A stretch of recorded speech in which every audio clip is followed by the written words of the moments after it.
Nahau, Mimbe. Nahau. Giwi kichunik maba mandak kwe.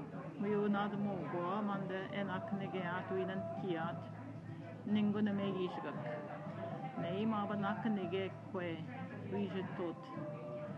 Language house shinkadan.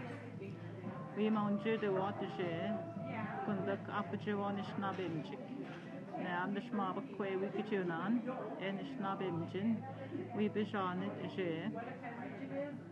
We binish nabimnit, we binish nabim toat nen, apajawanish nabimjin. Apajishkanan mamik toa maba kwe, enakaniget wishichiget. Nigum ya mandat no gegu, what badadama, man pi. Mount Judewat, Manda Nishnabewin, what is Injigik, Manda Nanguchi Batuishigak, Minamani Yishigak. So this beautiful woman asked me to come and help with an initiative she's starting that she's calling the Language House.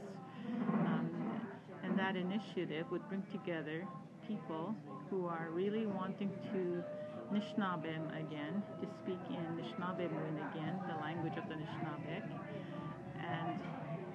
and to invite teachers, not necessarily official formal teachers, but people involved in working to keep their language going. So I'm really thrilled to hear about that initiative because it's right in line with what I'm going to be talking about at the upcoming conference that's going to be held here in Sudbury this weekend, this Friday and Saturday, the conference on Anishinaabemowin, being Anishinaabe. Miigwech.